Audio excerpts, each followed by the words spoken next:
అందరికీ నమస్కారం. నా పేరు కుమార్ రాజేంద్ర. మాది ఆంధ్రప్రదేశ్లోని పల్నాడు జిల్లా. మా ఫాదర్ ఎక్స్-సర్వీస్ మ్యాన్, నేను కూడా ఎక్స్-సర్వీస్ మ్యాన్. నాకు సినిమా అనే ఆలోచనతో నేను హైదరాబాద్ వచ్చి 25 years, అంటే 25 సంవత్సరాల సినిమా ప్రయాణం, ఒక సుదీర్ఘ ప్రయత్నం. అయితే ఈ 25 సంవత్సరాల్లో నా మైండ్లో ఎప్పుడు ఒకటే రన్ అవుతుంటుంది. సినిమా సమాజానికి మేలు చేయాలి. అది 2 విధాలుగా ఉండాలి.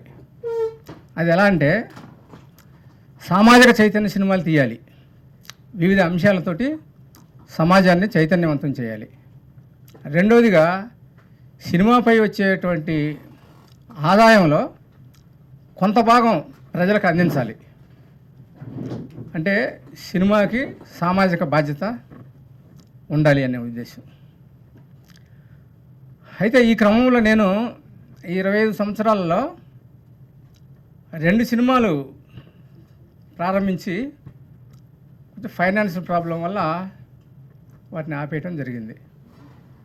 అందులో ఒకటి 2014లో సీనియర్ ఎన్టీఆర్ బయోపిక్ ప్లాన్ చేశాను. అంటే ఒక కాలేజీలో ఫీజు కూడా కట్టుకోలేనటువంటి పరిస్థితిలో ఉన్నటువంటి వ్యక్తి ఈ రాష్ట్రానికి ఎలా ముఖ్యమంత్రి అయ్యాడనే సబ్జెక్టు మీద నేను చేశాను. రెండోది, సినిమా హీరోలు అందరి జీవిత చరిత్రలో మొనగాడెవరు, హూ ఈజ్ నెంబర్ 1 అనే టైటిల్ తోటి సినిమా చేసి కొంత భాగం చేసిన తర్వాత అది కూడా ఫైనాన్స్ ప్రాబ్లం వల్ల ఆపేయటం జరిగింది. ఇప్పుడు 3వ ప్రయత్నంగా ఇదేమి ప్రజాస్వామ్యం అనే టైటిల్ తోటి ఒక సినిమా అనుకున్నాను. అయితే చాలామంది ఈ ప్రజలు, సమాజం, సేవ ఇలాంటి సినిమాలు ఎవరు చూస్తారు, ఇలాంటివి వదిలేయి, ఏదైనా లవ్, యాక్షను, ఫ్యాక్షను అట్లాంటి సబ్జెక్టులు ఎన్నుకోమని చెప్పేవాళ్ళు. అయితే నాకేంటంటే, ఇలాంటి సబ్జెక్టులు అందరికీ నచ్చవని తెలుసు. అయితే విద్యావంతులు, సామాజిక స్పృహ ఉన్నవాళ్ళు నాకు తగిలినప్పుడే నేను ఈ సినిమాలు చేస్తా, అంతేగాని వేరే కట్టుకథలు, పెట్టకథలతోటి సినిమాలు చేయను అని చెప్పేవాడిని. ఆ క్రమంలో నేను అనుకున్న విద్యావంతులు, సామాజిక స్పృహ ఉన్నవాళ్ళు నాకు ఒక మిత్రుడి ద్వారా ప్రొఫెసర్ వినోద్ కుమార్ గారు పరిచయం కావటం, వారి ద్వారా వెంకన్న గారు కలవటం, వితిన్ సెకండ్స్లోనే అంటే సబ్జెక్ట్ ఇలా ఉంటుంది అని చెప్పిన వెంటనే వాళ్ళు ఓకే చేయటం జరిగింది. వారికి నా ప్రత్యేక కృతజ్ఞతలు. అలాగే ఎవరైనా ఒక సినిమా అనుకున్నప్పుడు ఏదో ఒక పాయింట్ తీసుకుంటారు, ఆ పాయింట్ని డెవలప్ చేసుకొని సినిమా చేస్తారు. నేను 5 పాయింట్స్తో ఈ సినిమా అనుకున్నాను. ఒకటి, అంబేద్కర్ గారిది ఒక అంశం. ఆయనది ఈరోజు జన్మదినం, జయంతి రోజు. అంబేద్కర్ గారు ఈ భూమి మీద పుట్టి ఉండకపోతే కొన్ని కోట్ల మంది ప్రజలకు, ఆయన జన్మ కొన్ని కోట్ల మంది ప్రజలకు మేలు చేసింది. ఆయనే జన్మించకపోయి ఉంటే ఇప్పుడున్న రాజ్యాంగం ఎలా ఉండేది కాదు. సో అయితే అంబేద్కర్ గారి మీద ఈ మధ్యకాలంలో చాలా విమర్శలు నేను గమనించాను. ఆయన రాజ్యాంగం రాయలేదని, ఆయన హిందూ మతద్రోహి అని, దేశద్రోహి అని, స్వాతంత్రోద్యమంలో పాల్గొనలేదని, ఇలాంటివి చూసినప్పుడు మనం ఒక సినిమా ద్వారా అంబేద్కర్ గారు ఈ దేశానికి ఏం చేశాడు అనేది అదొక అంశంగా తీసుకున్నాను. రెండో అంశంగా పోలీస్ హింస. పోలీస్ యాక్ట్ అనేది బ్రిటిష్ కాలంలో 1861లో బ్రిటిష్ వాళ్ళు పౌరుల సేవ కోసం కాకుండా వాళ్ళ భద్రత కోసం, ప్రజల్ని తిరుగుబాటు చేయకుండా వాళ్ళని అణిచివేయటం కోసం వాళ్ళు పోలీసు వ్యవస్థను ఏర్పాటు చేసుకున్నారు. అయితే మన దేశానికి స్వతంత్రం వచ్చిన ఇన్ని సంవత్సరాలకు కూడా అదే చట్టం అమలవుతుంది. ఇప్పుడు కూడా పోలీసు వ్యవస్థ అనేది ప్రజల రక్షణ కోసం కాకుండా, ప్రజల హక్కులను కాపాడుకోవటం కోసం కాకుండా, రాజకీయ నాయకులకి సేవ కోసమే ఉన్నట్టుగా ఉంటున్నారు. ముఖ్యంగా పోలీస్ స్టేషన్లో జరిగే హింస చాలా దారుణంగా ఉంటుంది. మొన్న ఈ మధ్యకాలంలో తండ్రి కొడుకుల్ని కస్టోడియల్ డెత్ అనేది చాలా దారుణమైన విషయం. మామూలుగా సమాజంలో మన మధ్య మన ఎదురుగా, మన కళ్ళెదురుగా మన కొడుకుని ఎవరైనా కొడుతుంటే మనకు చాలా బాధ అనిపిస్తుంది. అదే కొడుకు ఎదురుగా తండ్రి ఎదురుగా కొడుకుని కొడితే ఇరువురికి అదే ఉంటుంది. కానీ ఆ సంఘటనలో బట్టలు ఎప్పదీసి ఇద్దరిని, తండ్రి కొడుకుల్ని, అంటే వాళ్ళ గౌరవాన్ని ఆ విధంగా వాళ్ళు మంట కలిపేలాగా చేశారు. తండ్రి కొడుకుల్ని ఇద్దరిని ఒకరు చూస్తుండగా కొట్టడం అనేది ఆ తండ్రి కొడుకుల ప్రాణం ఎంత విలవిల్లాడిపోయింది, ఎంత అల్లాడిపోయారో మనం ఊహించుకోవచ్చు. అయితే దానికి పెద్ద కారణమే ఉండదు. ఇప్పుడు మొన్న ఈ మధ్య ఉదాహరణగా ఒక వ్యక్తి రోడ్డుపై నుంచున్నాడంట. పోలీస్ వ్యాన్ వచ్చింది. పోలీసులు వెళ్ళి చూశారంట. ఏంటి చూస్తున్నావు అన్నారంట. ఏం లేదు సార్, ఊకినేను అన్నారు. ఏ ఊరు నీదన్నారు. నాది పలానూరు. ఏదో ఆధార్ కార్డు చూపించాను. ఆధార్ కార్డు జేబులో పెట్టుకొని తిరుగుతారా అన్నారు. ఎరా పోలీసుకి ఎదురు సమాధానం చెప్తారని వాడిని అక్కడికక్కడే కొట్టి అంతటితో ఆపకుండా వాడిని బయటికి తీసుకెళ్ళి వాడిని ఇంకా చాలా దారుణంగా చేశారు. అయితే ఈ క్రూరత్వం అనేది ఏ రాజ్యాంగంలో ఉంది? అలా పోలీసు వ్యవస్థ సంస్కరించబడాలి. అంటే అలాగని అందరూ పోలీసులు అలా అని కాదు. కొందరు, దేశంలో అందరూ మంచివాళ్ళే, కొంతమంది మాత్రమే చెడ్డవాళ్ళు ఉంటారు. ఆ వాళ్ళనే మాత్రమే మనం పోలీసు వ్యవస్థను సంస్కరించే విధంగా కొన్ని సన్నివేశాలను తీసుకున్నాం. అలాగే అత్యాచారాలకు సంబంధించి ఈ అత్యాచారాలు, స్త్రీలపై హత్యలు అనేవి ఆది కాలం నుంచి ఉన్నాయి, ఇప్పుడు ఉన్నాయి, ఇంకా రాబోయే రోజుల్లో కూడా ఉంటాయి. ఇవి ఆపేది ఎప్పుడు, ఆపేది ఎవరో, ఎలా అని మనం చూస్తే ఈ అత్యాచారాలనే కాదు, ఏ నేరాలైనా సరే నేర నివారణకు జైలు శిక్షలు ప్రధానం కాదు. జైలు శిక్షల కంటే నైతిక శిక్షణలే ప్రధానం అనే విధంగా ఆ అంశం మీద కొన్ని సన్నివేశాలు, అలా కులం, మతం అనే కులపిచ్చి, మతపిచ్చితో ఒకరినొకరు విద్వేషాలు పెంచుకొని కొట్టుకోవడం, చంపుకోవడం జరుగుతుంది. సత్యం ఏంటో తెలుసుకుంటే, అసలు కులాలు ఎక్కడి నుంచి వచ్చినాయి, మతాలు ఎక్కడి నుంచి వచ్చినాయి అని సత్యం తెలుసుకుంటే ఏ మతద్వేషాలు ఉండవు. కాబట్టి ఏమిటి ఆ సత్యం అనేది సినిమాలో భాగంగా కొన్ని చూపిస్తుంటాం. అలాగే ఆయేషా సత్యంబాబు కేసు ఒకటి ఉంది. 9 సంవత్సరాలు జైలు శిక్ష అనుభవించిన తర్వాత అతను నిర్దోషాన్ని రిలీజ్ చేశారు. అతనికి నష్టపరిహారం ఇవ్వలేదు. 9 సంవత్సరాల జైలు శిక్ష పడినందుకు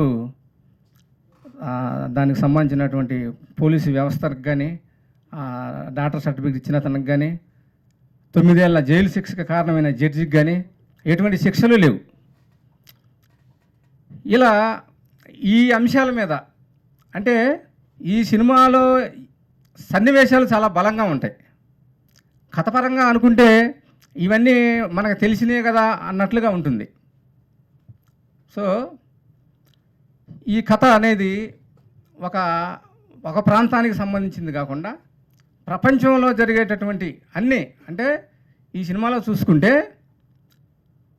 ఏ సంఘటన చూసుకున్నా కూడా దేశం నలుమూలల ఎక్కడో ఒక చోట జరిగి ఉన్నటువంటి అనమాట. ఇది ఒక పాన్ ఇండియా సబ్జెక్ట్. దీన్ని పాన్ ఇండియా సినిమాగా తీస్తున్నాం. పాన్ ఇండియా సినిమా అనగానే 100 కోట్లు 1000 కోట్లు అనుకుంటారు. నిజానికి ఇప్పుడు తీసే పాన్ ఇండియా సినిమాలు, వాళ్ళు తీసే 100 కోట్లు 1000 కోట్ల సినిమాలు పాన్ ఇండియా సినిమాలు కాదు. అంటే సబ్జెక్ట్లో పాన్ ఇండియా ఉండదు, బడ్జెట్లో ఉంటుంది. మంది అలా కాదు, బడ్జెట్ పాన్ ఇండియా బడ్జెట్ కాదు, సబ్జెక్టు పాన్ ఇండియా. సో తక్కువ ఖర్చుతోనే పాన్ ఇండియా సినిమాని ఎలా తీస్తాము అనేది ఈ సినిమా ద్వారా చూపించదలుచుకున్నాము. ఈ సినిమాని నిర్మించడానికి ముందుకు వచ్చినటువంటి ప్రొఫెసర్ వినోద్ కుమార్ గారికి, వారి ద్వారా పరిచయమైన వెంకన్న గారికి నాకు ఈ అవకాశం ఇచ్చినందుకు ప్రత్యేక ధన్యవాదాలు చెప్తున్నాను. వాళ్ళందరికీ నా హృదయపూర్వక నమస్కారాలండి. సో యాక్చువల్లీ ఈరోజు అంబేద్కర్ జయంతి రోజు ఇట్లాంటి ఈవెంట్కి రావడం అనేది నా అదృష్టంగా నేను భావిస్తున్నాను. అండ్ సార్ చెప్పారు ఈ మూవీలో ఏమన్నా ప్రాఫిట్స్ వస్తే అది ఎడ్యుకేషన్ పర్పస్ ఇన్వెస్ట్ చేస్తామని. సో నేను కూడా నా మూవీలో ఒకవేళ నాకు ఏమైనా రెమ్యునరేషన్ వస్తే నేను ఖచ్చితంగా ఎవరైతే ఫీజెస్ కట్టుకోలేని వాళ్ళు ఉంటారో సో వాళ్ళకి వాళ్ళ ఫీజెస్ నేను ఏమైనా పే చేద్దాం అనుకుంటున్నాను. అది చెప్పాలంటే 2 years నుంచి నేను అట్లాగే అనుకుంటున్నానండి. అంటే ఇప్పుడు ఈవెంట్స్కి వెళ్ళినప్పుడు అమ్మాయిని తీసుకెళ్ళి డ్యాన్సులు చేసి అట్లాంటి కాన్సెప్ట్ కన్నా అట్లీస్ట్ మనము కాలేజ్కి వెళ్ళేటప్పుడు లేకపోతే ఏమైనా స్కూల్కి వెళ్ళేటప్పుడు ఫీజెస్ ఎవరైతే కట్టుకోలేని వాళ్ళు ఉంటారో వాళ్ళకి మన సైడ్ నుంచి మనం ఏమైనా హెల్ప్ చేస్తే బాగుంటుంది. సో ఇది సరే కాకుండా ఇప్పుడు నెక్స్ట్ అంటే ఎవరైతే మూవీస్ చేస్తున్నారో వాళ్ళు కూడా ఒకసారి ఆలోచిస్తే బాగుంటుందండి. అంటే వాళ్ళకి మనం పనికొస్తే బాగుంటుంది కదా, వెళ్ళి అక్కడ ఏదో డ్యాన్సులు చేసి జస్ట్ ప్రమోషన్ చేసుకొని వచ్చేస్తే టైం వేస్ట్ కదా అని. అండ్ అంబేద్కర్ గారి గురించి చెప్పాలంటే చిన్నప్పటి నుంచి చదువుకుంటూనే ఉన్నాము. ఇది ఆయన యాక్చువల్లీ ఎస్సీ ఎస్టీ బీసీ అని కాకుండా అన్ని క్యాస్ట్లు ఒకటే అని చెప్పి ఆయన ప్రూవ్ చేశారండి. అంటే చిన్నప్పుడు నార్మల్గా ఒక స్టోరీ విన్నానండి. ఒక రాజుగారి ఇంటి దగ్గర నుంచి వెళ్ళాలంటే చెప్పులు ఇప్పి వాళ్ళు పట్టుకొని వెళ్ళాలి అని. సో ఇట్లా మెయిన్ చెప్పాలంటే అంబేద్కర్ గారు రాబట్టే క్యాస్ట్లన్నీ ఒకటే అన్నట్టు అయింది. అండ్ మనం చేసే వర్క్ బట్టి క్యాస్ట్ వచ్చింది, కానీ అదేం స్టార్టింగ్ నుంచి క్యాస్ట్లు అయితే ఏమీ లేవు. And I'm so happy to be here అండి. అండ్ నాకు యాక్చువల్లీ ప్రెస్తో ఎలా మాట్లాడాలి అండ్ ఇవన్నీ నాకు తెలియదు. నాకు హార్ట్లో చెప్పాలంటే ఇట్లా హార్ట్లో ఏమనిపిస్తుందో అదే నేను ఓపెన్గా ఎక్స్ప్లెయిన్ చేస్తానండి. So thank you so much అండి నన్ను ఇక్కడ ఇన్వైట్ చేసినందుకు. ఏర్పాటు చేసినటువంటి ఒక కార్యక్రమానికి వచ్చినటువంటి మా బంధుమిత్రులు, మరి మా స్నేహితులు, ముఖ్యంగా మీడియా మిత్రులకు, ఎలక్ట్రాన్ మీడియా మరియు అదేవిధంగా ప్రింట్ మీడియాకు నా యొక్క వందనాలు తెలియజేస్తున్నాను. అదేవిధంగా అంబేద్కర్ జయంతి సందర్భంగా మీ అందరు ఎంత బిజీ ఉన్నా కూడా మా యొక్క సినిమా ఇదేమి ప్రజాస్వామ్యం అనే సినిమా టైటిల్ కోసం వచ్చినందుకు ప్రత్యేకమైనటువంటి కృతజ్ఞతలు తెలియజేస్తున్నాను. ముఖ్యంగా ఈరోజు ఈ యొక్క కార్యక్రమానికి యాక్చువల్లీ నేను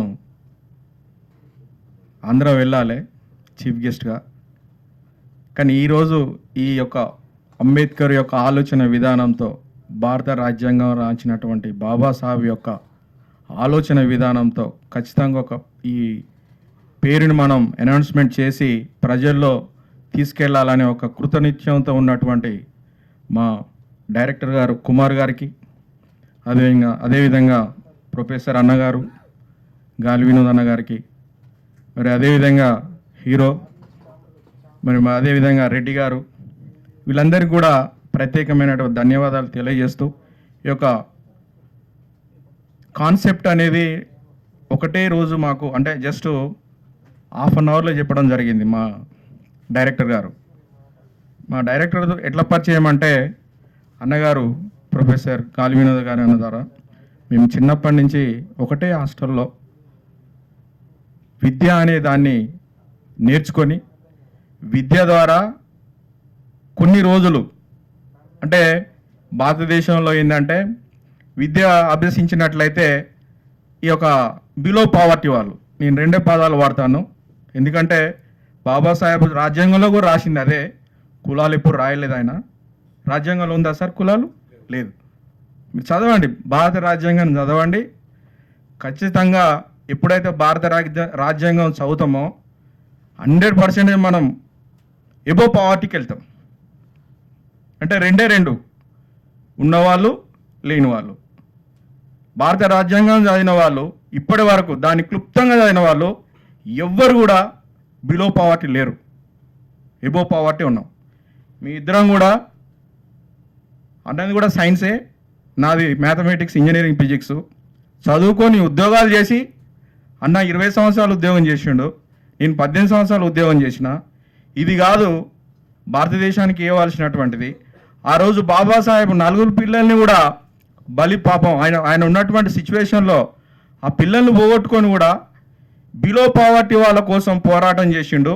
అదేవిధంగా భారతదేశంలో ఉన్న ప్రజలందరి కోసం పోరాటం చేసినటువంటి ఏకైక వ్యక్తి ప్రపంచ మేధావి అంటే బాబాసాహెబ్ అంబేద్కర్. అరే మేము మా కోసము, మా ఫ్యామిలీ కోసం మేము కష్టపడి ఇంత సంపాదించి ఏం చేస్తాము? కనీసము భారతదేశంలో కాకుండా తెలంగాణలో కాకుండా అణగారిన వర్గాలలో కనీసం ఒక 10 మందికైనా ఎంప్లాయ్మెంట్ ఇవ్వాలనే ఉద్దేశంతో మీ ఇద్దరం బయటకు వచ్చినటువంటి వ్యక్తులము. అన్న 3 లక్షల ఉద్యోగము, నాది 1.5 ఉద్యోగం. అంటే ఈ సమాజంలో కొద్దో గొప్ప బాబాసాహెబ్ చేసినటువంటి కొన్ని పనులను ఆయన మనం అనుభవించినట్లయితే, లేకపోతే మనం కొన్ని పారామీటర్స్ తీసుకున్నట్లయితే ఖచ్చితంగా ప్రపంచానికి కాకుండా ఇక్కడ ఉన్నటువంటి తెలుగు సమాజానికి కొంచెం దిక్సూచిగా ఉంటాం. ఎందుకంటే ఆ రోజు ఫిలింలో ఎన్టీఆర్ గారు తీసుకున్న, ఎన్టీ రామారావు గారిని తీసుకున్న, నాగేశ్వరరావు గారిని తీసుకున్న, ఇంకా వివిధ రంగాల్లో ఉన్న డైరెక్టర్లను తీసుకున్న, దాసనారాయణరావు గారు, టి కృష్ణ గారు ఎన్నో సమాజం కోసం సినిమాలు తీయడం జరిగింది. ఆ సమాజంలో కొద్ది గొప్ప 5% 10% ఆఫ్ పీపుల్స్ చదువుకున్నటువంటి వ్యవస్థలో కావచ్చు, చదువుకున్నటువంటి వాళ్ళు కానీ కొద్ది గొప్ప నేర్చుకోవడం జరిగింది. దాని ద్వారా కొంతమంది చాలా జ్ఞానులయ్యారు, సంపాదనలో కూడా జ్ఞానులయ్యారు. సో ఇలాంటి కొన్ని సినిమాలు తీయాలనే ఒక ఉద్దేశంతోనే ప్రొఫెసర్ గాలి వినోద్ గారు, కుమార్ గారు యొక్క సమక్షంలో, అదేవిధంగా మా రెడ్డి గారు, వారు కూడా చాలా అద్భుతమైనటువంటి టైం ఇచ్చి చెప్తే నేను ఒకటే చెప్పాను, మనకు డబ్బు ముఖ్యం కాదు, ప్రజలకు కొద్దో గొప్ప ఆ విలువలను తెలియజేయాలి. తెలియజేసినటువంటి విలువలను ప్రజలు అనుభవించినట్లయితే తప్పకుండా మనం కొద్దో గొప్ప సేవ చేసినట్టయితే అనే ఉద్దేశంతో ఈ సినిమాను ఏర్పాటు చేసుకోవడం జరిగింది. కాబట్టి మీడియా మిత్రులు కానీ, ప్రింట్ మీడియా కానీ చెప్పేది ఏంటంటే, దయచేసి మా యొక్క చిన్న సినిమాని ప్రజల ముందుకు తీసుకెళ్ళండి, మా యొక్క చిన్న అనుభవాలని ప్రజల ముందుకు తీసుకెళ్ళండి. అప్పుడు ఏదైతే అణగారిన వర్గాలు ఉన్నాయో వాళ్ళు కొద్దో గొప్ప మేల్కొంటారు. ఆ రోజు టి కృష్ణ గారు ప్రతిఘటన సినిమా తీశారు. అది ఇప్పుడు 89 సార్, 89. అప్పుడు మేము 10th క్లాస్. ఆ సినిమా చూసి 85 అనుకుంటా, అప్పుడు మేము 6th 7th ఉన్నాం. ఆ సినిమా చూసి మేమిద్దరం బ్రదర్సు, అన్నా ఇలాంటి సినిమాలు మళ్ళీ రావన్నా, మొన్న మేము మాట్లాడుకున్నది. అలాంటి కొన్ని అనుభవాలను గుర్తుపెట్టుకొని ఈ సినిమా కోసమే మేము ముందుకు వచ్చడం జరిగింది. సో కాబట్టి ఇక్కడ ఉన్నటువంటి ప్రేక్షకులు కావచ్చు, ప్రజలు కావచ్చు, తెలుగు ప్రజలు కావచ్చు, లేకపోతే ఇండియాలో ఉన్నటువంటి ప్రజలు కావచ్చు, ఈ యొక్క టైటిల్ ఇదేమి ప్రజాస్వామ్యం అనే టైటిల్ని దాదాపు దీన్ని చాలా రీసెర్చ్ చేసి, తెలుసు మీకు పిహెచ్డిలో రీసెర్చ్ చేయడానికి 6 years పడుతుంది. ఒక టైటిల్ని సెలెక్ట్ చేసుకోవాలంటే మినిమం 3 months ఉంటుంది. ఆ టైటిల్ మొత్తం సినాప్సిస్ రాయాలి. ఆ సినాప్సిస్లో ఉన్న పార్ట్ని మొత్తం పారామీటర్స్ అన్ని కరెక్ట్ ఉన్నాయా లేవా అని అది ఇంటర్వ్యూ ద్వారా తెలుసుకుంటాం. అది సెలెక్ట్ అంటే ఒక ప్రొసీజర్ ఉంటుంది. ఆ ప్రొసీజర్ మొత్తం కంప్లీట్ చేసినటువంటి ఓ మహనీయుడు గాలి వినోద్ గారు, వారి యొక్క సమక్షంలో ఈ సినిమాని తీయబోతున్నాం. మీరందరూ కూడా ప్రజలకు తెలియజేయాలి. మీ అందరికీ కూడా ధన్యవాదాలు తెలియజేస్తున్నాను. అదేవిధంగా ఒక చిన్న విషయము, ఎంతోమంది పెద్ద స్టార్స్ ఉన్నారు.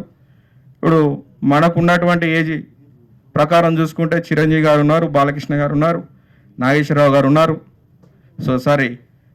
కృష్ణ గారు ఉన్నారు. చాలామంది పెద్ద పెద్ద హీరోలు ఉన్నారు. ఈ చిన్న సినిమాని, మా సినిమాని, ఇదేమి ప్రజాస్వామ్యం అనే సినిమాని కూడా గుర్తించాలి. దాంట్లో ఉన్నటువంటి ఏమన్నా లోటుపాట్లు ఉన్నా కూడా వాళ్ళు మమ్మల్ని గద్దించాలి. సో ఆ విధంగా చేస్తారనే ఒక ఉద్దేశంతోనే ఈ యొక్క సమావేశాన్ని ఏర్పాటు చేయడం జరిగింది. అందరికి కూడా ఈ యొక్క అంబేద్కర్ యొక్క ఫంక్షన్ రోజు చేసినందుకు మీ అందరికి కూడా కృతజ్ఞతలు తెలియజేస్తూ శిరస్సు వంచి నమస్కరిస్తున్నాను. ఈ యొక్క టైటిల్ని అందరికి తీసుకెళ్లాలని దయచేసి చేయాలని నా యొక్క ప్రార్థన. Thank you very much. ఫీజులు కట్టలేని పిల్లలకి, ఆరోగ్యం బాగలేని వాళ్ళకి, అలాగే ఇల్లు గడవలేని వాళ్ళకి, ఇట్లా చాలా కష్టాల్లో ఉన్న వాళ్ళకి కనుక మీ రెమ్యునరేషన్లో ఒక 5% 10% కనుక ఇట్లాంటి వాళ్ళకి కనుక ఇవ్వగలిగితే నిజంగా ఈ దేశంలో పేదరికము 50 ఏళ్ళలోనే పూర్తయిపోతుంది. అంటే ఇప్పుడు 79 ఏళ్ళు అవుతుంది రాజ్యాంగము అమలై మనకు స్వతంత్రం వచ్చి. ఒక 50 ఏళ్ళలో కనుక మీలాంటి వాళ్ళు ముందుకు రాగలిగితే అంతో ఇంతో సంపాదించిన సంపాదన పనులు వచ్చి పేదరిక నిర్మూలన కోసం వాళ్ళ కష్టాలను మీరు సంపాదించిన 10% కనుక పెట్టగలిగితే ఈ దేశంలో పేదరికమే ఉండదు. కాబట్టి చప్పట్లతో ఒకసారి భరత్ గారికి మనం ఒకసారి వెల్కమ్ చెప్దాం. ఆయన మనసులో మాట ద్వారా ఇవాళ మనకి ఆయన ఒక గొప్ప సందేశాన్ని ఇచ్చారు. ఇది సినిమా ఇండస్ట్రీ మొత్తానికి వర్తిస్తుంది. మేము ఇప్పటిదాకా సినిమా ఇండస్ట్రీలో ఎప్పుడు కూడా రాలేదు, ఇది ఫస్ట్ టైం సినిమా ఇండస్ట్రీకి రావడం అనేది. బట్ భరత్ గారు లాంటి వాళ్ళు దొరకడము, వారి మంచి మాటలకి సినిమా ఇండస్ట్రీ ఒక ఇన్స్పిరేషన్ తీసుకోవాలని, సినిమా ఇండస్ట్రీలో కులము, మతము, ప్రాంతము అనేది చూడొద్దు దయచేసి. ఆ దిశగా ఇవాళ మనకు అసలు సంబంధం లేదు. ఇప్పుడు సినిమా ఇండస్ట్రీ కూడా ఒక మీడియం ఆఫ్ రెవల్యూషన్, ఒక చేంజ్, ఒక మార్పు.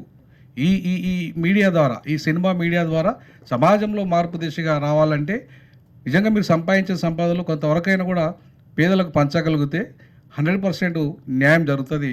సో అందుకే ఇవాళ నా మిత్రుడు దాంట్లో ఏ ప్రాఫిట్స్ వస్తాయని ఏమాత్రం ఆలోచించలే. మేమిద్దరం ఒకటే హాస్టల్లో చదువుకున్నాము. నా మిత్రుడు వెంకన్న, ఈయన ఫిజిక్స్ ప్రొఫెసర్, నేను లా ప్రొఫెసర్ని. సో నేను ఉద్యోగం మానేశాను, నేను రాజకీయాల్లోకి వచ్చాను. మావాడు వ్యాపారంలో ఉన్నాడు. ఆయన ఉద్యోగం మానేశాడు నాలాగనే, బట్ వ్యాపారంలో ఉన్నాడు. ఇవాళ అద్భుతమైన వ్యాపారాన్ని అంతర్జాతీయ స్థాయిలో ఆక్స్లీ అనే వాటర్ని ఆయన మొత్తం అంతర్జాతీయ మార్కెట్ చేయగలుగుతున్నాడు. ఇప్పుడు మనకి ఈ కథ నచ్చి వారు చెప్పగానే వెంటనే కుమారరాజా గారు చెప్పగానే ఈ బాగా అద్భుతంగా నచ్చింది. కుమారరాజేంద్ర గారు చెప్పగానే ఈ కథ అంబేద్కర్ స్ఫూర్తి కథలో ఉంది. అంబేద్కర్ గారి స్ఫూర్తి కథలో ఉన్న కారణంగా ఇవాళ ఖచ్చితంగా ఈ సినిమా చేద్దామనేది. ఈ సినిమాలో ఎందుకు చేయాలి ఈ సినిమాను అనేది మీరు ఒక్కసారి కనుక మనం ఆలోచిస్తే 79 సంవత్సరాలుగా ఇది ప్రజాస్వామ్యమా లేకపోతే ఇది కొందరికే పరిమితమైన సామ్యమా? సంపద కొంతమంది చేతుల్లో ఉంది, డబ్బు, సంపద, అలాగే అధికారము, లేకపోతే భూమి, పరిశ్రమలు అన్నీ కొంతమంది చేతుల్లో ఎందుకున్నాయి? ప్రజాస్వామ్యం అంటే ప్రజలందరికీ పంచాలి కదా. ఈ స్వతంత్రంలో అందరం భాగస్వామ్యం కదా. రాజ్యాంగం వచ్చిన తర్వాత అందరికీ ఈ స్వతంత్ర ఫలాలు అందాలని చెప్పాడు కదా అంబేద్కరు. కులంతో, మతంతో, ప్రాంతంతో సంబంధం లేకుండా, భాషతో సంబంధం లేకుండా, లింగంతో సంబంధం లేకుండా అందరికీ ఈ దేశ ఫలాలు అందాలి కదా. మరి కొందరికి ఎట్లా అంతాయి? అది ప్రజాస్వామ్యం అంటే మనం ఎట్లా అర్థం చేసుకోవాలి ఈ ప్రజాస్వామ్యాన్ని? నేను ఒక లా ప్రొఫెసర్గా 20 ఏళ్ళు ఉస్మానియా యూనివర్సిటీలో డీన్ స్థాయికి చిన్న వయసులోనే అతి కష్టపడి, అంటే నేను ఎంత పేదరికం అంటే చాలా పేదరికం, ఒక చిన్న గజం స్థలం లేకుండా, ఏ మాత్రం ఒక ఇల్లు కూడా లేని స్థితిలో నుండి ఇవాళ జాతీయ అంతర్జాతీయ స్థాయిలో అంబేద్కర్ చదువుకున్న విశ్వవిద్యాలయాల్లో పోయి చదువు చెప్పచ్చా. అది లండన్ స్కూల్ ఆఫ్ ఎకనామిక్స్, అది కొలంబియా విశ్వవిద్యాలయం, అది ఆక్స్ఫర్డ్, అది హార్వర్డ్, ఇట్లా గొప్ప గొప్ప విశ్వవిద్యాలయాల్లో పోయి చదువు చెప్పే స్థాయికి ఎదిగా. ఇంత చిన్న వయసులో ఆ స్థాయికి ఎదిగానంటే కారణం ఓన్లీ ఎడ్యుకేషన్. అంబేద్కర్ మనకిచ్చిన స్ఫూర్తి ఏంటిదంటే చదువు. ఈ చదువు ద్వారా ఈ సమాజాన్ని మార్చొచ్చు, సినిమా ద్వారా ఈ సమాజాన్ని మార్చొచ్చు. నిజంగా సినిమా ద్వారా సమాజాన్ని మార్చగలమంటే 100% మార్చొచ్చు. ఇవాళ రష్యా విప్లవానికి సినిమాలే కారణం, అమెరికా విప్లవానికి సినిమాలు కారణం. ఇవాళ ఈ భారతదేశంలో కూడా చాలా గొప్ప గొప్ప విప్లవాలకి పునాదులు వేసింది సినిమాలు. మహాభూమి సినిమా ఒక భూస్వామ్య సమాజానికి వ్యతిరేకంగా వచ్చిన సినిమా. ఇవాళ అట్లాగే గద్దర్ గారు పాడిన అనేక పాటలు సినిమా రాములమ్మ సినిమా ఈ తెలంగాణలో భూస్వామ్య వ్యతిరేకంగా వచ్చిన సినిమాలు. అలాగే ఆంధ్రప్రదేశ్లో కూడా చాలా అనేక అసాంఘిక సమస్యల మీద అనేక సినిమాలు వచ్చాయి. కన్యాశుల్కం లాంటి సినిమా కావచ్చు.